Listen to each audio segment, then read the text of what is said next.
It's around 7, and at least in Portugal, it's 7 o'clock, and in the Netherlands, it's 8 o'clock, and people all around the world may attend tonight. I welcome you all, and Hello. a special welcome to our guest speaker, Pedro Elias, who will get the floor in a few minutes, and he will share his insights on a very beautiful region in Portugal, in the heart of Portugal, where he lives, and where Nanette also lives nearby. And I myself start to live there a year ago, and I'm very privileged that I met a few months ago the writer Pedro Elias, who knows a lot about this specific region, and meeting him at his own place was a quite life-changing moment for myself. He gave me some words that made me understand why I was here. So after that meeting, we got the idea to invite Pedro to join to give 3 lectures in Dornes, a place nearby, on a beautiful square near the river. And yeah, after these lectures, Nanette and me felt that it was time to spread his word also with the rest of the world. And here we are tonight on this webinar, which is not the real best thing, I think, to communicate with people, but well, in a way, this technology may help us to well, to spread the message. Yeah, many people all around the world may join. I don't know how many people are already in the meeting. We'll see later. I'll do a recording, so if this evening is over, we can also share the evening with the people that we want to share with. Yeah, what we will do is, like, Pedro will start with his talk, and it will take whatever it takes. The time always disappears when he's talking, in my experience. And then after Pedro has talked, we will have a short break, and we will take into account your questions that you may have. So you can ask questions during his talk in the chat, and then Nanette and I will have a look on that and give you the opportunity after the break to ask Pedro some questions. And then it will end when it ends. We don't have a time schedule. We want to do it in an organic way. And let's see, you can always leave the meeting if you don't feel the energy anymore. And of course, when Pedro feels it's over, he will also tell us. And let's see. So I would like to invite you, Pedro, to start in the way you want to start. And the floor is yours.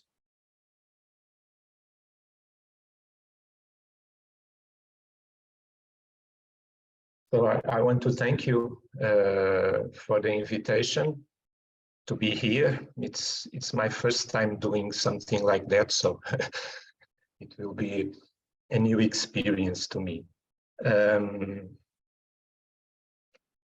I also want to thank you, everybody that is present here.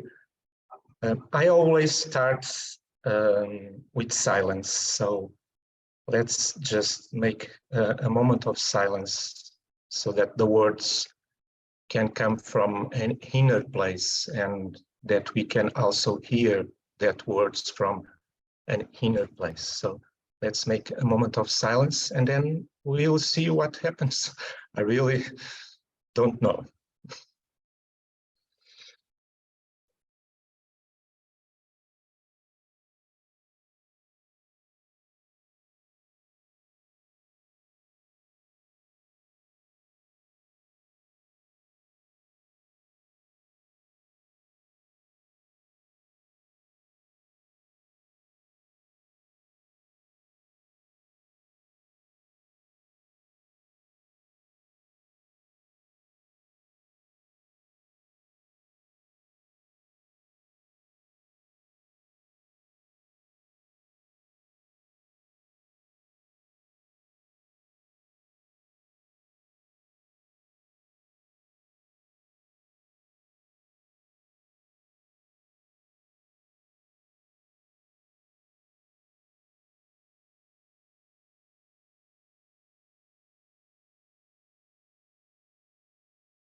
Well, it could be just that. Just to be in silence, it was perfect. I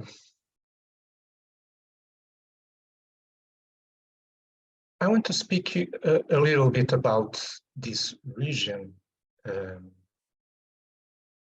but I want to go back a little bit. I want to go back and share with you my vision of creation of the universe, because that will help you to understand what it means to be here in central Portugal and what it means this region for the planet. And this vision of the creation of the universe bring us back to this question: why God? Let's use that word to make it simpler. Why God, that is perfect, needs to create a universe, to manifest a universe? Because from perfection, any movement from perfection means that you are no longer perfect. Any movement puts you outside of perfection. And God itself make a huge movement. It creates the universe. So if God, it's supposedly is perfect, creates the universe, is because something is lacking to God. There is something that God needs that he does not have.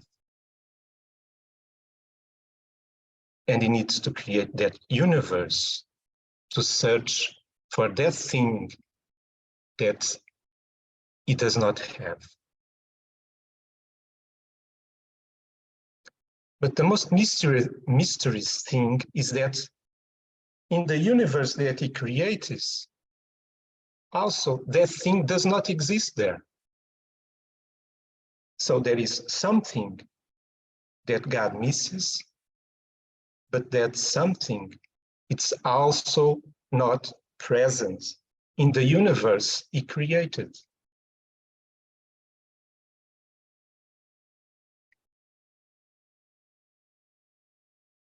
And then God realizes that by diving its conscience into that universe and fuse himself with that universe, some sort of alchemy process happens that creates this new thing that we can now just name it spiritual gold. Let's name it for now like that. This spiritual gold, it's created from the moment that the conscience of God merges into the universe that he created. And some sort of sparkle of alchemy process happens that create this new thing that does not exist in God and that does not exist in the universe he created. And it's this new thing that God is searching for. This spiritual gold. We will see what is this spiritual gold. And when you go to some legends and you have the history of the Anunnakis, and some persons see that history literally, you have this history of this advanced race from outer space, from a planet, a Nibiru planet, that came to Earth, that create mankind as slaves to mint gold from mines. They needed that gold to save their planet. That's the literal story. based on the legends from the Sumerian people. And it brings us a problem. We can ask ourselves, but why a very advanced civilization with very advanced technology, why do they need to create a race of slaves to mint gold in mines? Don't they have enough technology to do this by itself with machinery? Why they need people to do that? If we today can send robots to the mines and mint the things that we need without the presence of men, and they are more advanced than us, why do they need slaves to mint gold in mines? Don't make any sense, being them so advanced technologically speaking. But if we look to this history, to this story, as we should look, as a metaphor, as an allegory, then things start to make sense. That this god, in this case was the Anu, is searching for gold, and this gold. It's not physical gold. He's searching for this spiritual gold. He, as God that created the universe, is searching for this spiritual gold that he does not have in himself. It does not exist in heaven, but also it does not exist in earth, in the universe that he has created. But by creating mankind, this gold can be produced here, inside our hearts. So, if you see the story allegorically, things make sense. God really needs to create mankind, not as a slave raised to mint gold in mines, but as the receptacle where this spiritual gold can be generated.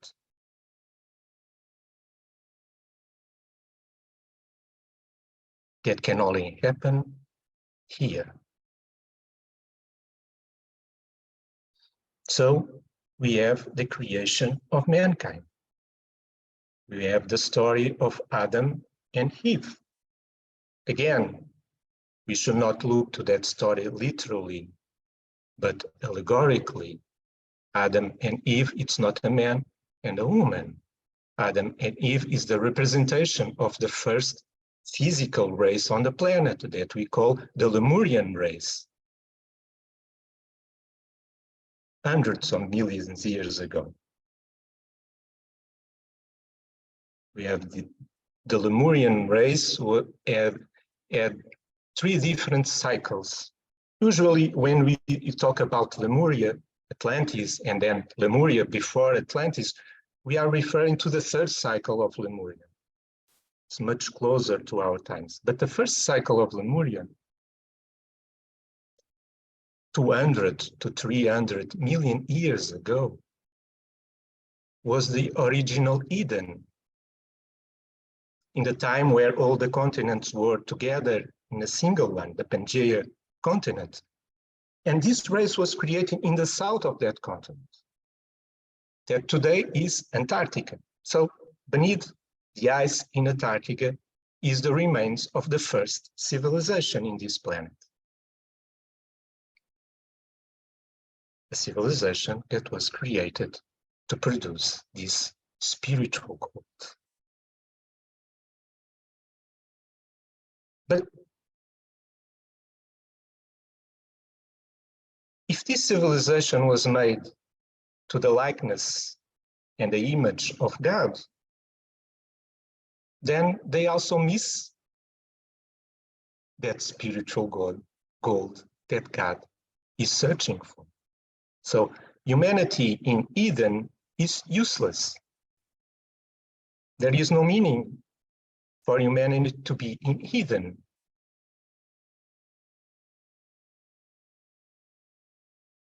And so the fall of man was not a mistake. the fall of man was the necessary step to make that mankind could evolve by itself. And through this evolution, to generate that spiritual gold. We needed a mankind with free will to experiment life by itself. And you needed mankind and man with an ego that is the vessel for that alchemically process to happen. So the evolution of man is basically the evolution of this ego that go incarnation after incarnation to transform itself from this rough stone into a chalice. And when I speak about the ego, this is important to understand, I'm not speaking about the ego of psychology created by Freud. It's not that ego. In reality, that ego of Freud does not exist.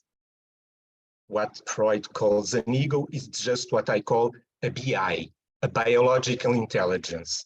Like the AI, we have a BI, a biological intelligence that uses this neural network here to generate intelligence, but it's not conscious.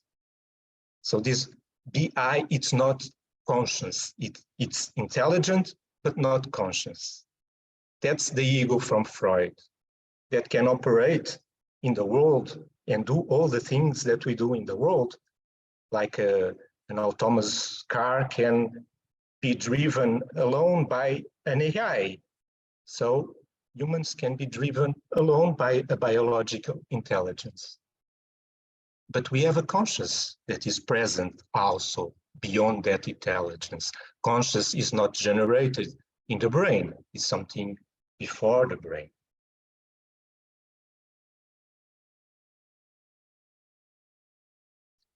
And so this conscious, it's that lives incarnation after incarnation is the real ego.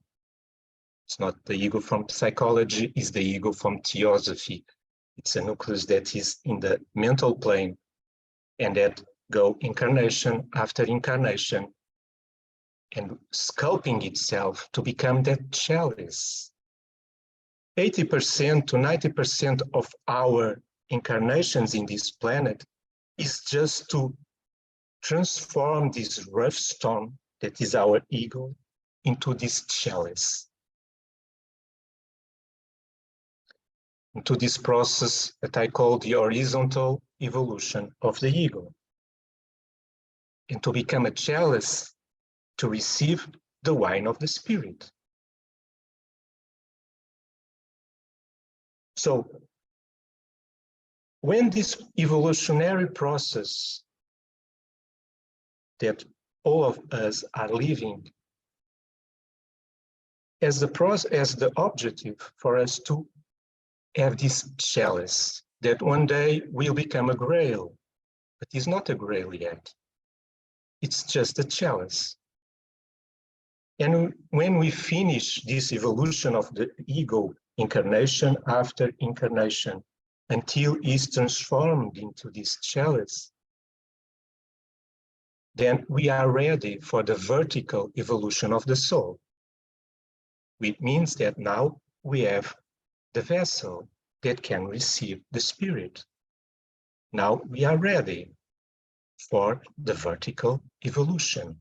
Now we are ready to realize in ourselves that sacred alchemy. When the soul opens its volvels and allow that the conscious descend upon this ego and feel this ego with the conscious of the soul, then this sacred alchemy happens. When heaven meets earth, something new happens. Something new is created. And in us, heaven is our soul. Earth is our ego.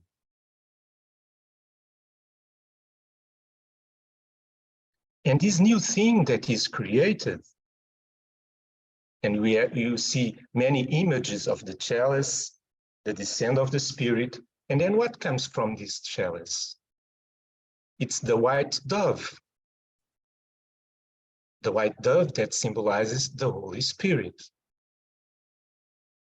That's what God misses. That's what God is searching for, is the Holy Spirit. That is produced when heaven meets the earth, when our soul descends into our ego. And this can only happen in here. So that's why humanity is created, to generate this new thing that does not exist in God, that does not exist in the universe that he created, but is generated when heaven meets the earth. And the Holy Spirit, it's nothing else than love. It's just that, love. What God misses is love. So when we say God loves us, well, he doesn't, because God knows nothing about love. That's what he's searching for. And the angels and the archangels, they know nothing about love also, because they are just algorithms created by God to accomplish specific tasks. They also don't know nothing about God. And curious, in some movies, we see the angels curious about mankind, how is to be human. What they are curious about is how is to be feeling that thing that we don't have, that is love, that only mankind can generate.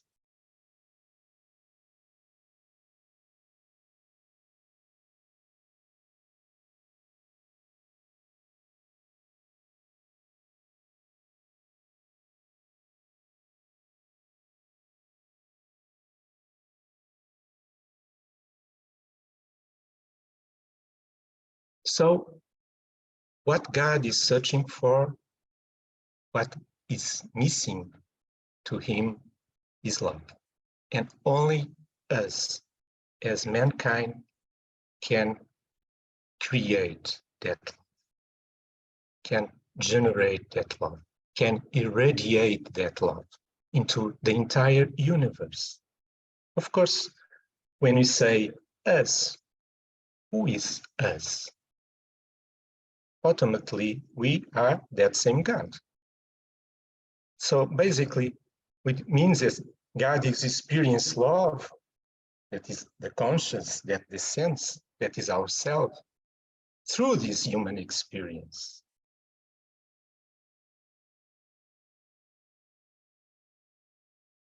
God know nothing about love, but Jesus know everything about love, because it was that conscience of the Christ that descend on that man, and that sacred alchemy happened.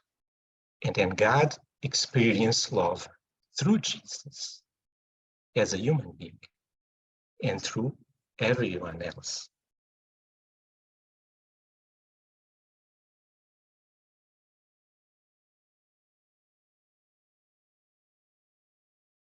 And this is what the Anunnakis was searching for.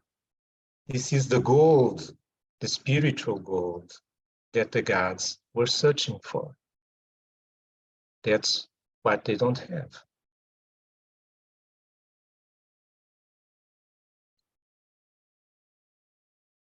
And now we are in a very important moment of the planet, that mankind is ready, not as individuals, but as a single unity, to receive in it the entire consciousness of the Christ. No longer individually, the Christ in me is my soul. And my soul, when descends, generates love. But in a planetary level, the conscious, the second coming of the Christ, is no longer specifically into this or that person, is into the entire planet. is the send of the Christ into the entire planet.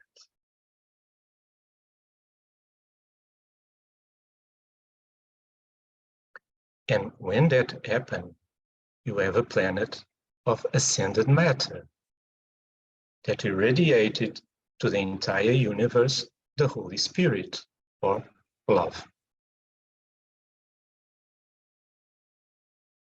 In the presentations that I have made physically in Dornes, they were all around the Grail and the story of the Grail. As we realize now, the Grail is our ego when it's received the presence of the soul. That receptacle that receives that become the Grail. The Grail is where that sacred alchemy happens. The Grail is where heaven meets the earth. But we had a specific Grail here on earth that accompanied all mankind evolution. And that Grail was made of 3 stones. Stones that were not from this planet. They came from the system that create mankind, more specifically, the Sirius system. That's where the ones that created mankind came. And they were people that already have transformed themselves. Their planets are planets that ascended, that realized this sacred alchemy, and that irradiated that love into the universe. And 3 stones from this ascended matter was sent to Earth. In the East, they call these the Chintamani stones. It's a legend from Tibet. They say that from space came these stones that fell to the ground. And whenever these stones appeared, happiness and abundance came to the people. And although these stones, the Chintamani stone from the legends of Tibet, is always represented as a single stone, in reality, it's 3 stones. And there is a painting from Nicholas Roerich, that was a Russian painting, called The White Stone. If you Google it now, if you open a new tab and Google it and search for The White Stone, Nicholas Roerich, you'll see that he portrayed this white horse carrying the 3 stones, surrounded by a flame. And these 3 stones were sent to mankind since Lemurian times. They were present in the Atlantic times. And in our times, we see the appearance of these 3 stones in the work of Serapis Bey in Egypt. Serapis Bey was working with the flame of ascension. Serapis Bey was working with this sacred alchemy that I'm speaking about. It means that when heaven touches the earth, something new is created. In this case, they call it the ascended flame. We could call it the Holy Spirit. It's the same thing. Or you just could call it love. And in the epicenter of the work of Serapis Bey was these 3 stones. And the flame, the white flame, that came from these 3 stones. These 3 stones that are not from the earth, they are from Sirius, that are ascended matter, that are always irradiating that love. So, when the stones appeared to people, happiness came and abundance came. Because from that stones, it's irradiating love. That love that really transforms everything, that heals everything.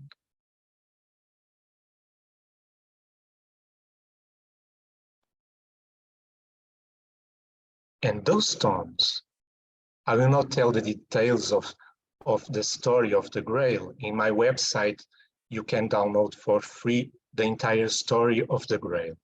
What happened, I don't go in details now, but that stones, they came to Portugal. And the same work that Serapis Bey was doing in the Temple of Karnak in Luxor came to Portugal in the 13th century. And that same work continued here. Now it was not called the Flame of Ascension, it was called the Holy Spirit.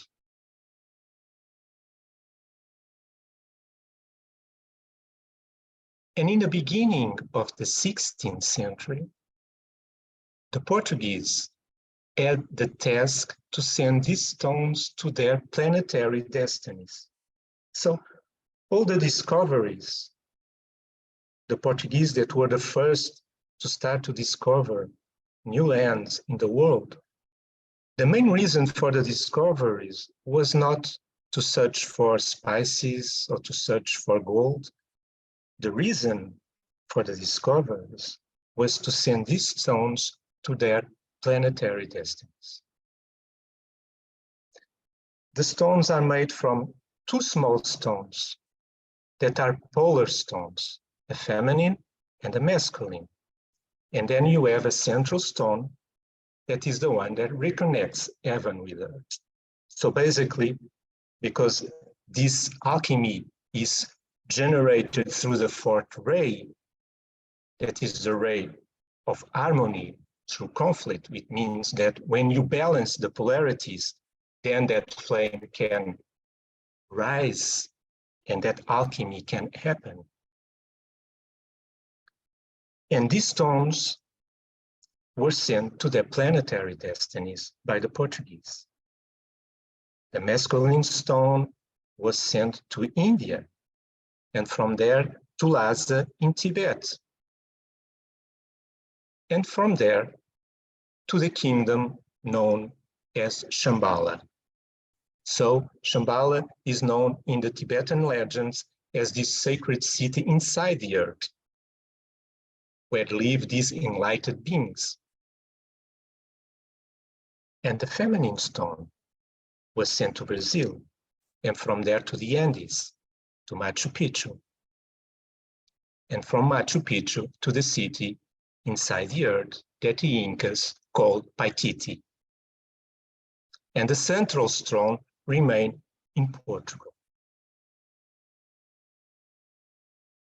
Now, today, we have this grail at a planetary level. Today, we have the masculine stone as the entire Himalayas. We have the feminine stone as the entire Andes. And we have the central stone as Portugal. And curiously, and I always tell this to people just to see that this is not by chance, but by design. If you draw a line from Lhasa in Tibet to Portugal, and then you draw another line from Machu Picchu to Portugal, the distance is exactly the same. So the two polar stones, the Himalayas and the Andes, and exactly in the middle, you have the central stone, that is Portugal. What this means is that the work that Serapis Bey has created in Egypt now will be developed in a planetary way. It will be the entire planet will be that grail. And the descent of the Christ through that central stone so that the sacred alchemy could happen and generating the Holy Spirit or love that will irradiate it by the entire planet. And here in Portugal, specific in this region, it's what we could call the chakra of the heart of the entire planet. It's what we could call the touchdown, the ground zero of the descent of the Christ through that central stone. It's the place in the world where the distance between heaven and earth is shorter, where it is easier for anybody to reconnect with their soul.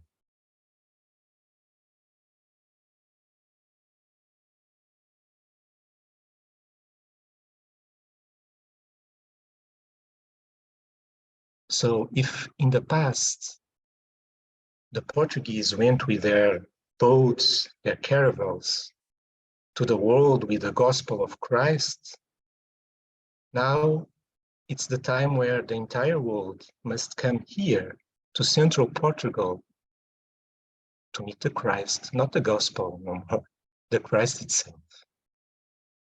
It means to meet our own soul, to reunite with our own soul so we can irradiate the Holy Spirit or the universal love.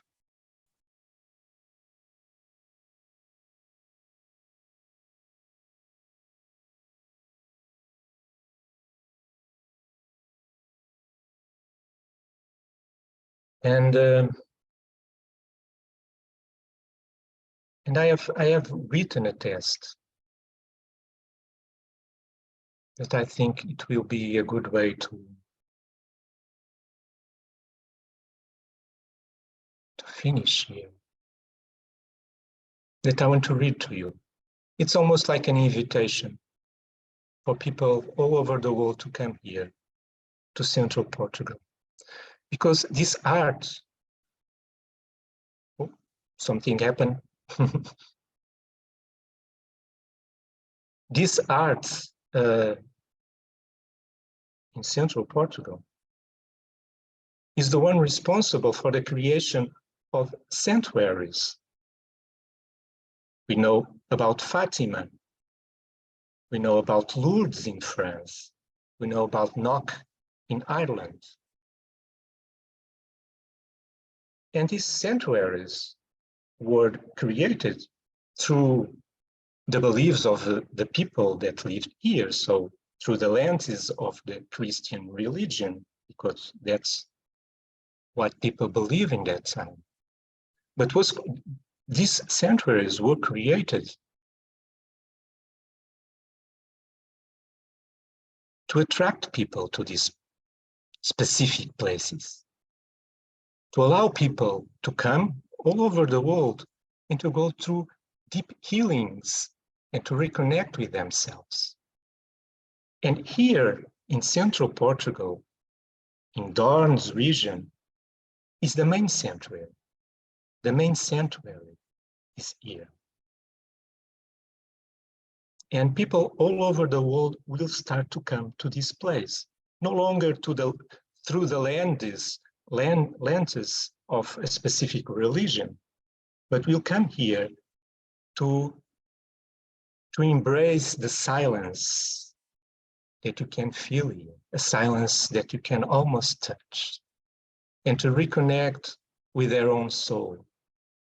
Just to be in the shores of this lake that Ruth has placed here. And I want to read you a text that I have written that is almost an invitation for people all over the world to come to this place and to reunite with themselves.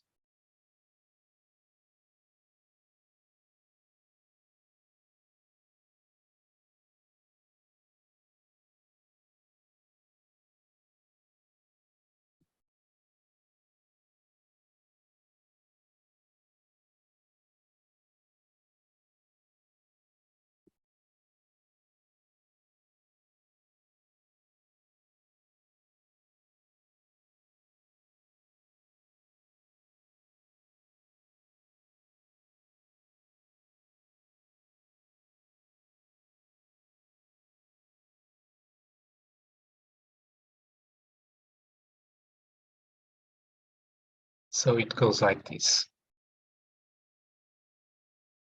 There is a place in the world where silence can almost be touched, where the wind carries the fragrances of our soul that we can feel like a mother's caress that comforts us.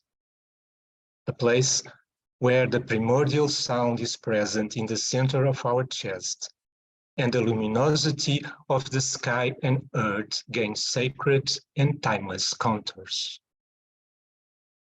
There is a place in the world where all our reincarnation history finds its point of synthesis, expressing our true face that never ceases to be present despite our inability to feel it.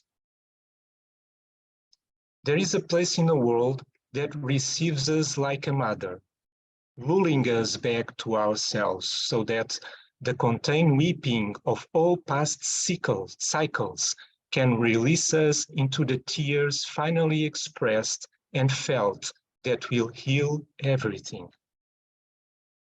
There is a place in the world where the ego can finally rest, with no more fights, no more desires, no more conquests to reach, becoming the chalice for the descent of the spirit, so that inside the sacred alchemy can transform everything through the presence of the Christ. There is a place in the world which is more than a place. There, time stops and space dissolves into a single instance of presence, revealing who we are and who we will never cease to be. That place is here, in the heart of the world, in the center of Portugal, equidistant from the Andes and the Himalayas, the vertical and central pillar of the flame that ascends and transforms everything. Here, in the waters that serve as its mirror, the eternal child will emerge from its secular sleep, and in the heart of each awakening being, a white dove will blossom, rising back home. To the pilgrims from all over the world, I say, this art calls you to come to these sacred lands, so that here you may rediscover your center, your inner temple, your eternal presence, uniting with the deep silence of these waters. In this place, where the distance between heaven and earth is shorter, that same heaven will one day merge with this earth, and from this reunion, the fragrance of the Holy Spirit, the vertical flame that unifies all dimensions, will be released all over the planet, consecrating it before the altar of the Supreme Being. And only then will we be able to finally say that the new word has awakening. Thank you.